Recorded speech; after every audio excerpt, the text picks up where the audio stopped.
সকালে ঘুম থেকে উঠে যদি এক কাপ চা খাওয়া যায় সারা রাতের ক্লান্তিটা দূর হয়ে যায়।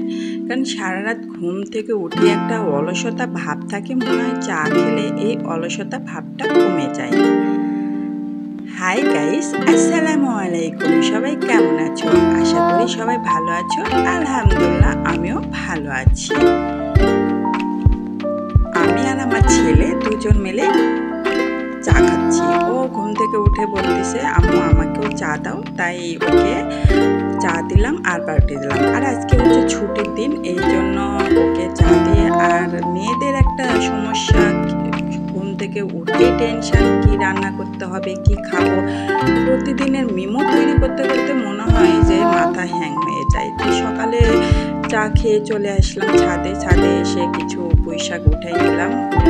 উঠা নিয়ে নিজেদের টাটকা টাটকা পুঁই শাক মানে রান্না করলে মজাটাই আলাদা। তাই আজকে ভাবলাম যে একটু পুঁই শাক দিয়ে এই মিষ্টি কুমড়া রান্না করি।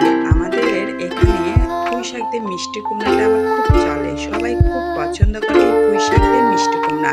আর কে কে পছন্দ করে আমি সেটা জানি না, কিন্তু এই পুঁই শাক দিয়ে মিষ্টি কুমড়া যদি তোমরা এভাবে রান্না করে খাও তাহলেই বুঝতে পারবা এই পুঁই শাক দিয়ে মিষ্টি কুমড়া যে এত মজা। আসলে আমি আগে কখনোই খেতাম না পুঁই শাকটা। আমি মিষ্টি কুমড়াটা আসলে পছন্দ করি না, কারণ আমার ছোটোবেলা থেকেই একটু সমস্যা, আমি মিষ্টি কুমড়াটা খাই না। মিষ্টি কুমড়া বাদে আমার অন্যান্য সম্পূর্ণ সবজি খাওয়া পরে, কোনো সবজিতে বাস নেই, কিন্তু মিষ্টি কুমড়াটাই আমি খেতে পারি না। কিন্তু এই পুঁই শাক দিয়ে রান্না করলে আমি শাকটা খাই, মিষ্টি কুমড়াটা খাই না, কিন্তু তারপরেও একটা আলাদা মজা পাই এই পুঁই শাক দিয়ে রান্না করলে। আমি প্রথমে খেয়েছি এখানে এসে খেয়ে তারপরে এটা আমার শাশুড়ি রান্না করে যে পুঁই শাক দিয়ে মিষ্টি কুমড়া। এই পুঁই শাক দিয়ে মিষ্টি কুমড়াটা আমার শাশুড়ির রান্না করা দেখার পর থেকে আমিও রান্না করি। আসলে পুঁই শাক দিয়ে মিষ্টি কুমড়াটা অনেক মজা, তাই আজকে আমি পুঁই শাক দিয়ে মিষ্টি কুমড়া রান্না করব। আর ফ্রিজে একটু মাছ আছে অনেক দিনকার, চিংড়ি মাছ, সেই মাছটা একটু ঝুরি করব। এই হয়ে যাবে আমাদের দুপুরের আইটেম। আসলে ঘুম থেকে উঠেই টেনশান, কি রান্না করতে হবে, কি খেতে হবে, এটাই হচ্ছে আমাদের মেন টেনশান। মনে হয় এই টেনশান থেকে কোনো ছুটি নেই। আমরা যদি মনে করো ঘুম থেকে উঠে যদি ভাবতাম যে আমাদের কোনো রান্না নেই, খালি উঠবো আর খাবো, সেই আগের লাইফে চলে যাব। মা রান্না করবে, আমাদের কোনো টেনশান নেই, মা রান্না করে রাখবে, আমরা উঠে শুধু মুখ ধুয়ে খেয়ে ফেলবো। সেই সুখটা আসলে হারিয়ে ফেলেছি, কারণ মায়ের হাতের রান্নাও হারিয়ে ফেলেছি। মায়ের মানে শাসন বকা সম্পূর্ণ হারিয়ে ফেলেছি, কারণ বিয়ের পর মা আর বকাও খেতে হয় না।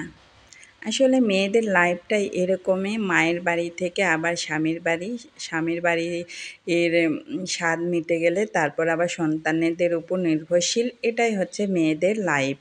আসলে এটাই হচ্ছে বাস্তব, এটাই হচ্ছে জীবনের শেষ প্রান্ত, যে যখন আপনি সব কিছু শেষ হয়ে যাবে তখন যেতে হবে আপনার ছেলের উপর বা মেয়ের উপর নির্ভরশীল হতে হবে। আপনার যতই সম্পদ থাক তারপরেও আপনাকে নির্ভরশীল হতে হবে বাচ্চা কাচ্চার উপর। এটাই হচ্ছে নিয়তির খেলা। আর সবচেয়ে বড় কথা হচ্ছে আমরা মেয়েরা নিজেদের বাড়ি খুঁজে পাই না, যে আমাদের আসলে আসল ঠিকানাটা কোথায়। আসল ঠিকানা খুঁজতে গেলে সঠিকভাবে আমাদের কোনো ঠিকানাই নেই।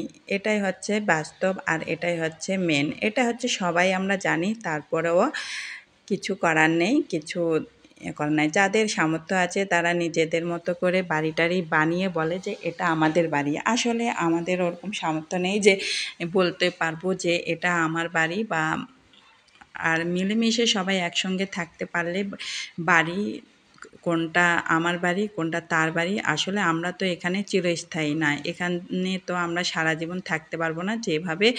আপনি যদি যেভাবে থেকে একটু ভালো থাকতে পারেন এটাই হচ্ছে বড় কথা, তার উপর আর কোনো কিছুই নেই। আমার পুঁই শাক রান্না হয়ে গেছে, আর চিংড়ি মাছের ঝুড়িও হয়ে গেছে। তো আমার বেবিটার জন্য আমি এই প্লেটটা একটু সুন্দর করে সাজিয়ে দিচ্ছি। ওকে আবার এই খাবারগুলো খাওয়াতে আমার অনেক কষ্ট হয়, কারণ ও খেতেই চায় না। দেখি প্লেট সাজাইয়ে ও কী করে, তারপর এসে দেখতেছি আমার ঘরের 12টা বাজিয়ে ও সুন্দর করে খেলাধুলা করতেছে। যখনই ও ছুটির দিন থাকে তখনই আমার ঘর গোছায় কোনো লাভ হয় না, কারণ অনবরত ও ঘর নোংরা করতেই থাকে। আর আমিও কিছু বলতে পারি না, কারণ বাইরে গেলে আরও প্রবলেম। বাসায় থাক, খেলাধুলা করুক, নিজের মতো করে খেলাধুলা করে করে যখন ক্লান্ত হয়ে যায় তখন আমি সম্পূর্ণ গুছিয়ে রাখি। আর আমাদের ভিডিও যদি তোমাদের ভালো লেগে থাকে অবশ্যই লাইক করবা, সাবস্ক্রাইব করবা এবং বেশি বেশি কমেন্ট করবা। সবাই ভালো থাকবা, সুস্থ থাকবা এবং আমাদের জন্য অনেক অনেক দোয়া করবা। সবার জন্য দোয়া রইল। আল্লাহ হাফিজ।